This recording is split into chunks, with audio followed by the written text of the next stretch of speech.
Hi, it's Chef Kerry Altiero from Cafe Miranda here in Rockland, Maine, featuring beautiful Maine lobsters and seafood. Let's get started on this dish so you can make it. So what we have here is a healthy Maine lobster. Now these guys should be happy, moving around, not lethargic in any way. So they should be very active, claws moving around, looking happy, not knowing their eventual fate. So the first thing we're going to do here is we're going to get our pan on the stove. And on the stove over here, we have a little pan here. We're going to turn that up quite a bit. Now this dish here you can do completely on the stove top. You can do it in the oven or in a combination. Those of you who have a wood-fired oven, which we do at Cafe Miranda, we do this dish in that wood oven. We're going to pour some oil into the pan. And we're going to start with some diced white onion. And what we're going to do with that is we're going to sweat that onion. And while that onion is sauteing, what we're going to do is we're going to prep the lobsters for our little soiree here.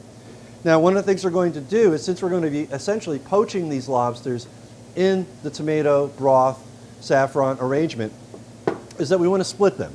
And by splitting them, we're allowing the meat to be exposed to the steam and to be able to be cooked. One of the other things you want to look at is you have different densities of product here. You have the tail and you have the claws. Now, they are different density in terms of the meat that's in them and the protection from the shell. So, in that case, what we're going to do is we're going to first split the lobster from head to toe. There's almost like a line going right down the middle. It's kind of like the guideline, so keep that in mind. So, tip of the knife in. Things are not looking good in lobster land here, but they're good for us. Right, we're going to split it all the way through. Now in terms of like cooking times and density, what we're going to do is, since we already have the lobster cut and the tail is exposed, and the very good meat in the tail, we're going to crack the claws a little bit to allow the steam and the liquid to get into the claws, okay?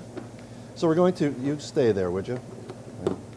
We're going to smack those a little, and that with the back of your French knife, or you can use a mallet, and that'll allow us to get the liquids in there to cook it in somewhat even manner. Back to our onions. We're sauteing these.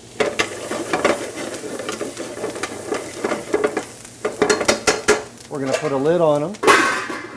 Now in the recipe you can do this on the stove, or at this point you can do all this stuff in the oven, like in your wood-fired oven in a paella pan. Works great. Okay, so we have that. We have cracked those. We're taking off the rubber bands. Now it's important that you keep the rubber bands on the lobster when you're storing them in bulk, because they will attack each other and destroy some of your product. Celery goes in, bay leaves go in. These are diced poblanos. Actually, they're ripped, and they're ripped on a rather large dice.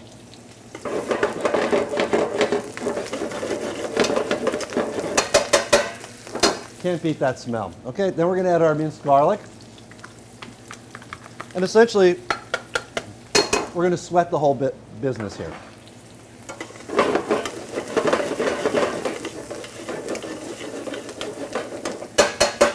So we have our celery, our garlic, our onions, the bay leaves, and our peppers.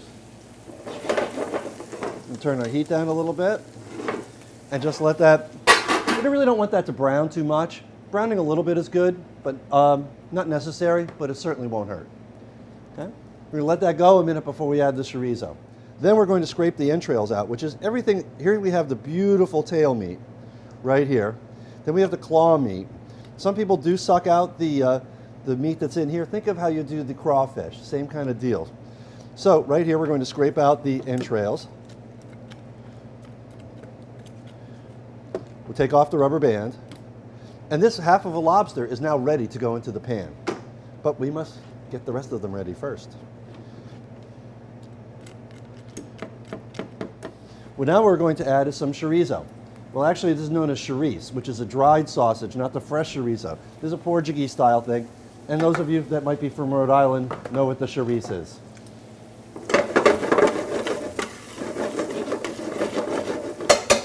So we're getting the fat out of the sausage. That's going to add flavor to the whole dish. We're going to add our diced tomatoes. and the liquid that comes from them. Because the liquid is a good thing in this dish because you are adding a par-cooked rice. So we're just going to get that hot. Now we see here, we have beautiful liquid happening in the bottom here. That's going to help us steam our product. Now we're going to add the saffron threads. Maybe 80 bucks an ounce, we know what that is. That's going to give a nice perfumey kind of flavor to things. We're going to add our seafood stock.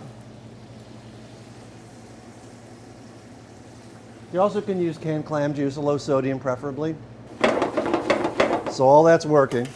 And we just want to get that hot and get those flavors melded a little bit. Now we're going to place our lobsters into the same pan.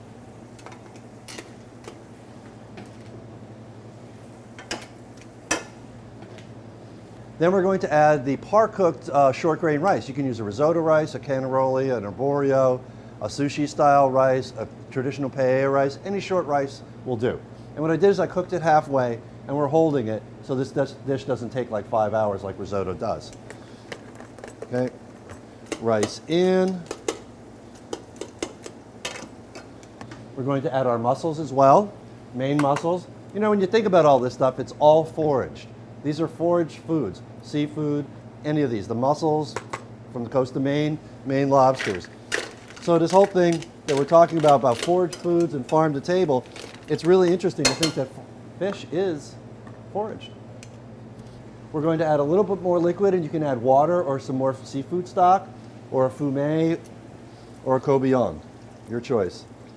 Now what will happen is you'll see the rice will start picking up the orange of the saffron. We're going to take our spoon. We're going to spoon some of the sauce over the tail parts of the lobsters so it starts imbibing that with the flavor. The fact that we cracked the claws, it's already going into that meat. So we're going to take some of this, spoon it over. You can see the beautiful saffron on here too. You can see the orange coming out of the saffron. Now at this point you can throw it in the oven. You can put the lid on it. We have a nice liquidy dish here. We're going to add a little seasoning, coarse cracked pepper, a little bit of salt. At this stage you can put it in your oven. You can keep it on the stove to steam it, or you can get that little bit of brown stuff that you get with the burnt, not quite burnt, but browned seafood shell thing, which is a wonderful flavor. So we're going to cover and then finish off the dish till the meat of the lobster is done. Our mussels are open, the saffron is imbued its flavor throughout the entire sauce, and then it's time to get married and have your Maine Wedding Special. Now we're in the finishing stages of our dish. Basically what we have is the lobster is cooked through, the mussels are open, obviously the vegetables are done. We're going to take a little bit of parsley for that fresh parsley kind of flavor. Also heightens those colors too. What's great about the Maine lobster and the red and the black are great colors together. They look great on a plate. So then we're going to squeeze some fresh orange on it.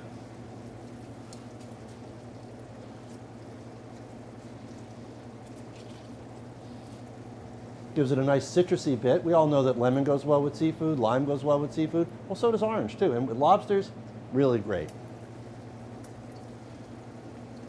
We will go to plate our dish.